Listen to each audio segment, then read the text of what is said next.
الحمد للہ الذی ذی العزة والعلا والصلاة والسلام علی سید الانبیاء شمس الضحیٰ بدر الدجا نور الہدی منبع الجود والعطاء اما بعد اعوذ باللہ من الشیطان الرجیم بسم اللہ الرحمن الرحیم واللہ یحب المطہرین صدق اللہ العظیم ان اللہ وملائکتہ یصلون علی النبی یا ایہا الذین آمنوا صلوا علیہ وسلموا تسلیما الصلاۃ والسلام علیک یا سیدی یا رسول اللہ وعلی آلک واصحابک یا سیدی یا حبیب اللہ الصلاۃ والسلام علیک یا سیدی یا نبی اللہ وعلی آلک واصحابک یا سیدی یا رحمۃ للعالمین۔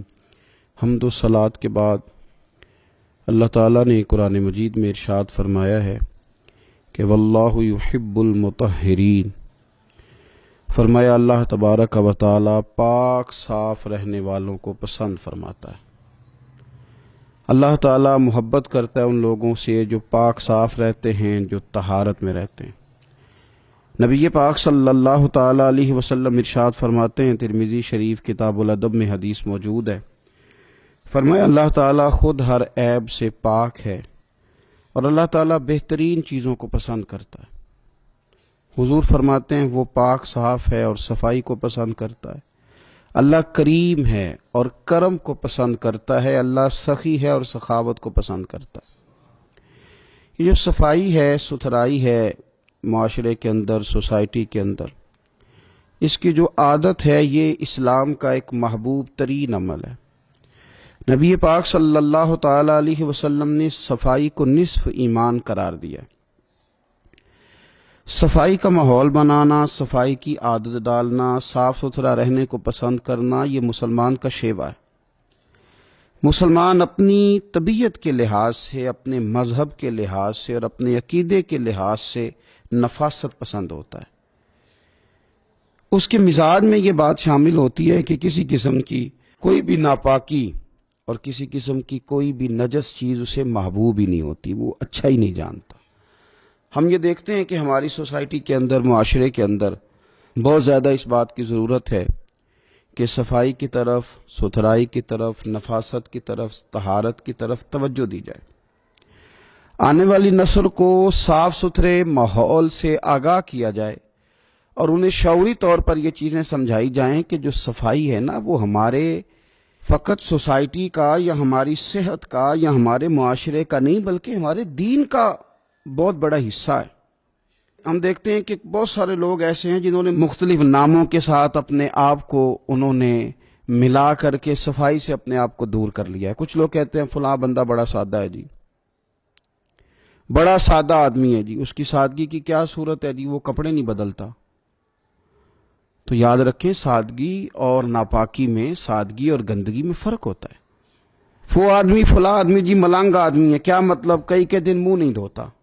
تو بھئی یہ اس کا ملنگ ہونا نہیں ہے، یہ اس کا ناپاک ہونا ہے، یہ اس کا ان چیزوں کو پسند کرنا ہے جن چیزوں کو شریعت پسند نہیں کر رہی۔ دیکھیں رسول پاک صلی اللہ تعالی علیہ وسلم کی زندگی میں جو چیزیں ہمیں بڑی زیادہ ملتی ہیں وہ یہ ہیں کہ حضور کا لباس سب سے زیادہ سادہ لیکن سب سے زیادہ پاک صاف، سب سے زیادہ نفاست والا، سب سے زیادہ حسین۔ آپ سادے کپڑے پہنے لیکن صاف ستھرے پہنے۔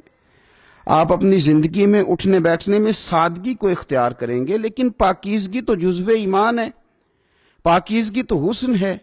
ہم اپنی آنے والی نسل کو، آنے والے لوگوں کو یہ بات سمجھانا چاہتے ہیں کہ ایک تو پاکیزگی کے ساتھ زندگی مینج ہو جاتی ہے، مرتب ہو جاتی ہے، آپ ایک ترتیب کے ساتھ وقت گزارنے لگتے ہیں۔ آپ دفتر سے واپس آتے ہیں تو اگر آپ نے کپڑے اتار کر کے پھینک دیے، جوتے اتار کر کے پھینک دیے، تو وہ عادت بچوں کے اندر تبدیل ہو جاتی ہے۔ وہ بھی اسکول سے لوٹ کر کے آتے ہیں تو بیگ کو سمیٹ کر نہیں رکھتے، اسکول کے یونیفارم کو کسی مناسب جگہ پہ نہیں رکھتے۔ وہ پھر کیا کرتے ہیں کہ وہ بھی ہر چیز کو اسی طرح پھینکنے کے عادی ہو جاتے، نفاست پسند نہیں رہتے۔ صفائی ستھرائی، نفاست پسندی، یہ دین ہے۔ میرے رسول کریم صلی اللہ تعالی علیہ وآلہ وسلم نے صفائی پر خاص توجہ دی۔ آپ دیکھیے حضور صلی اللہ علیہ وسلم کو اللہ تبارک و تعالی نے جو وجود دیا تھا اس میں سے خوشبو آتی تھی۔ حضور کا جسم نور پر مکھی نہیں بیٹھتی تھی۔ نبی پاک علیہ السلام تو جب دنیا میں تشریف لائے تو رب کریم نے اس وقت ہی محبوب کو سجا سنوار کے بھیجا تھا۔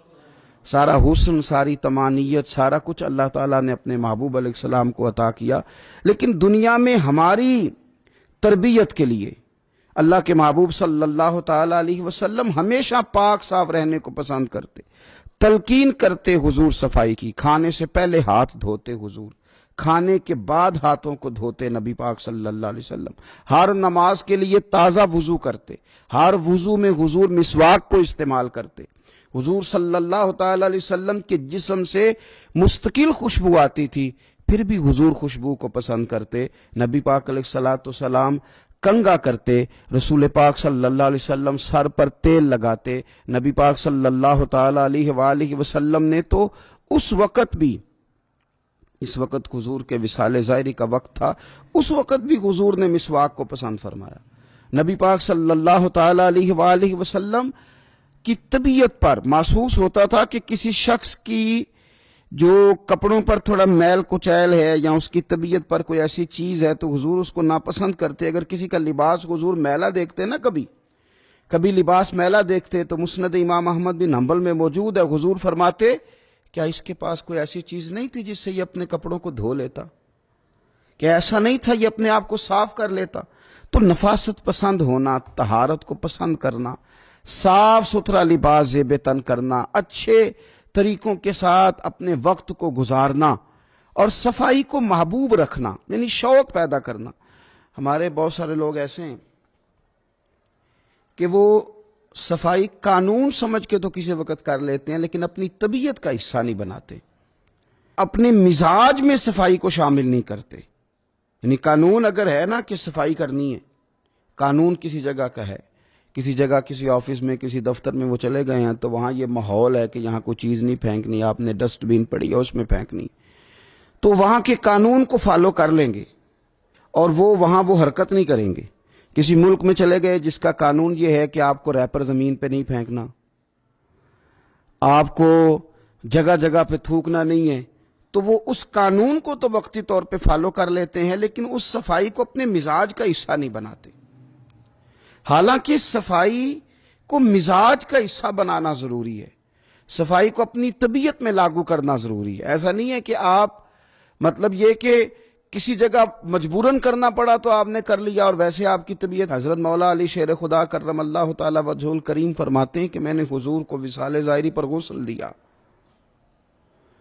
اور مولا کائنات شیر خدا کرم اللہ تعالی وجہہ الکریم نے جب حضور کو غسل مبارک دے کے نا وصال کے بعد دیکھا تو وہ نفاست حضور کے چہرے پہ، وہ صفائی حضور کے پیکر نور پر، وہ خوبصورتی کہ کہیں کسی چیز کا شائبہ تک نہیں، تو حضرت مولا علی شیر خدا قربان جائیں، ابن ماجہ کے لفظ ہیں، حضرت علی شیر خدا رضی اللہ تعالیٰ نے وہ کیفیت دیکھ کے کہنے لگے میرے ماں باپ آپ پہ قربان ہو جائیں، میرے ماں باپ یا رسول اللہ آپ پر قربان ہو جائیں، فدا کا ابی و امی یا رسول اللہ۔ آپ تو اپنی حیات ظاہرہ میں بھی بڑے پاک صاف تھے اور حضور تشریف لے جا رہے ہو تو پھر بھی بڑے پاک صاف ہی دکھائی دے رہے، پھر بھی طہارتیں آپ پر قربان ہو رہی ہیں، حضور پھر بھی پاکیزگیاں قربان ہو رہی ہیں، اس وقت بھی آپ اتنے زیادہ نفاست پسند دکھائی دے رہے۔ تو اپنی طبیعت کا حصہ بنائیں صفائی کو، مزاج کا حصہ بنائیں، آپ کو گھینا ہے، آپ مطلب کسی ناپاکی کو کبھی قریب نہ آنے دیں۔ صفائی ستھرائی، اپنے ماحول کے اندر حسن، اپنے ماحول کے اندر وقار، اس چیز کو اپنی طبیعت کے اندر لاگو کریں۔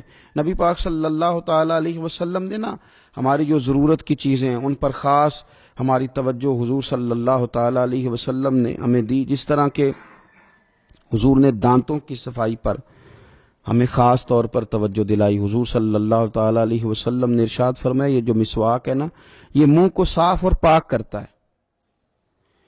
تم جب مسواک کرتے ہو تو مسواک تمہارے منہ کو پاک اور صاف کر دیتی ہے، اور حضور فرماتے ہیں کہ مسواک منہ کو پاک اور صاف کرے گی اور اس سے تمہارا رب بھی راضی ہو جائے گا، یعنی مسواک کرنے سے اللہ راضی ہو جائے گا۔ آپ کے منہ کی وہ جو طہارت ہے، جس سے آپ نے قرآن مجید پڑھنا ہے، جس سے آپ نے رب کا ذکر کرنا ہے، جس سے آپ نے حضور کی بارگاہ میں درود و سلام عرض کرنا ہے، جب وہ منہ پاک ہو، آپ نے مسواک کی ہو، تو اس مسواک کرنے پہ اللہ راضی ہو جاتا ہے۔ آپ اپنے منہ کی صفائی کا خیال کریں۔ دیکھیں نبی پاک صلی اللہ تعالی علیہ وآلہ وسلم نے نا ایک موقع پہ ارشاد فرمایا کہ جو آدمی بال رکھے نا، زلفیں رکھے، وہ اپنے بالوں کی تعظیم بھی کرے۔ جو بندہ زلفیں رکھے، آپ کو پتہ ہے سنت ہے نا زلفوں کا رکھ لینا، آدھے کان تک یا پورے کان تک یا کندھوں تک، اور زلفیں سمجھ کے، کسی جدید دور کا فیشن سمجھ کے نہیں۔ حضور نے فرمایا جو آدمی زلفیں رکھے، بال رکھے، تو اپنے بالوں کی تعظیم بھی کرے۔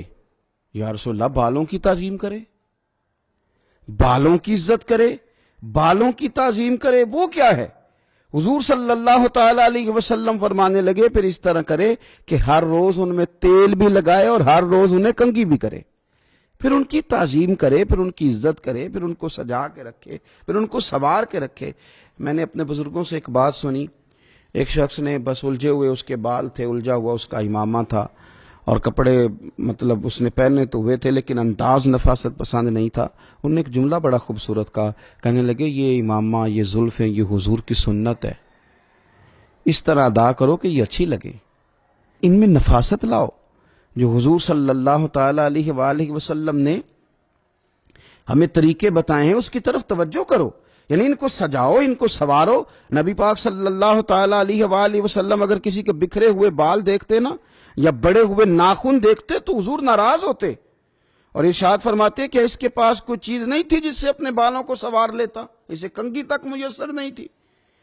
اپنے منہ کی صفائی رکھنا، کپڑوں کو صاف رکھنا، اپنے بالوں کو کنگھی کر کے رکھنا، تیل کے ساتھ رکھنا، اور پھر ماحول کی صفائی رکھنا، اپنے ارد گرد کے ماحول کی صفائی رکھنا۔ جہاں آپ سوئے تھے اس بستر کو اگر صبح سمیٹ دیا جائے، آپ جس صحن میں آرام کرتے ہیں اس کی اگر صفائی کا اہتمام کیا جائے، باورچی خانے کا اہتمام کیا جائے، اگر روزمرہ کی جگہ جہاں آپ کا قیام ہے اس کے صفائی کا اہتمام کیا جائے، تو نبی پاک صلی اللہ علیہ وسلم نے حکم دیا تھا، فرمایا اپنے گھر کو، اپنے صحن کو، اپنی گلیوں کو صاف رکھا کرو، اس ماحول کو آپ صاف رکھیں گے۔ دیکھیں حضور فرماتے ہیں اللہ نے میرے قدم کی برکت سے ساری زمین کو مسجد بنا دیا ہے، یعنی جو فی نفس ہی پاکیزگی ہے نا وہ تو زمین کو حاصل ہے، آپ جہاں بھی نماز پڑھیں گے نماز ادا ہو جائے گی، لیکن اب اس کے اوپر جو ریپر پھینکے وہ ہم نے پھینکے، اس زمین جس کو اللہ نے پاک کیا تھا اس کے اوپر جو غلاظت پھینکی ہے، جو کچرا پھینکا ہے وہ لوگوں نے پھینکا۔ اور میں دیکھتا ہوں لوگوں کو گھن نہیں آتی، گاڑی کے باہر ریپر پھینکتے ہیں، بہت سارے لوگ ہیں گلیوں کے ایک کونے میں وہ کوڑا دان بنا دیتے ہیں، تھوڑا سا سفر کر کے وہ آگے نہیں بڑھنا چاہتے۔ بہت ساری چیزیں ایسی ہیں جو ہماری وجہ سے گڑبڑ ہو گئی ہیں۔ نفاست پسندی کا ماحول اگر بنا لیا جائے اور اپنے ماحول کے اندر صفائی کو لاگو کیا جائے تو آپ محسوس کریں گے کہ آہستہ آہستہ معاشرے کے اندر یہ چیزیں بڑھتی چلی جا رہی۔ تو اپنا گھر، اپنا جسم، اپنے کپڑے، ان چیزوں کو صاف کرنے کے ساتھ ساتھ وہ جگہیں جہاں ہم نے عبادت کرنی ہے، وہ جگہ جہاں ہم نے نماز پڑھنی ہے، وہ جگہ جہاں ہم نے اللہ تعالیٰ کی بارگاہ میں حاضری دینی۔ حضرت عائشہ صدیقہ رضی اللہ تعالیٰ عنہ ارشاد فرماتی ہیں کہ رسول اللہ صلی اللہ تعالیٰ علیہ وسلم نے نا ہمیں مسجدیں بنانے کا حکم بھی دیا اور مسجدوں کو پاک رکھنے کا حکم بھی دیا۔ حضور نے مسجد بنانے کا حکم بھی دیا اور مسجد کو پاک رکھنے کا حکم بھی دیا، یعنی آپ کی عبادت گاہ صاف ستھری ہو، صاف ستھری ہو۔ میں کئی دفعہ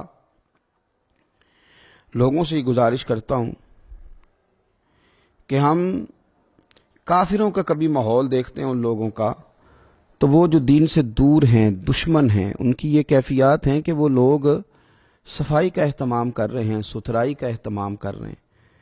تو آپ کے تو ہمارے تو مزاج میں اور ہماری تو طبیعت کے اندر صفائی شامل تھی، ہمیں تو خاص کر کے اس کا اہتمام کرنا چاہیے۔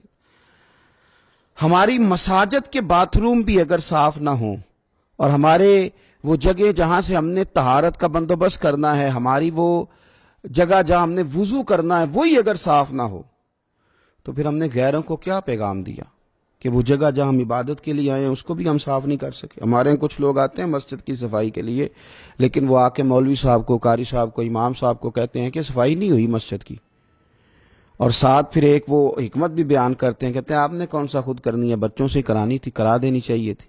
خدا کے بندو، مسجد کی صفائی، مسجد تو اللہ کا گھر ہے، تو اس میں صرف امام صاحب کو تو نہیں ذمہ داری دے دینی چاہیے تھی، آپ کی تو ڈیوٹی تھی کہ سب کے سب مل کے اللہ کے گھر کو پاک صاف کرتے، خوبصورتی لاتے۔ آپ کو ایک بڑی ہی خوبصورت حدیث ملے گی بخاری مسلم میں، ایک بوڑھی عورت مسجد کی صفائی کرتی تھی، نبی پاک صلی اللہ تعالی علیہ وسلم کی مسجد کی صفائی کرتی تھی، ایک خاتون بیمار ہو گئی، حضور صلی اللہ تعالی علیہ وسلم تیمارداری کے لیے تشریف لے جایا کرتے، فرمایا اگر اس کا وصال ہو گیا تو مجھے خبر ضرور کرنا، قربان جائیں۔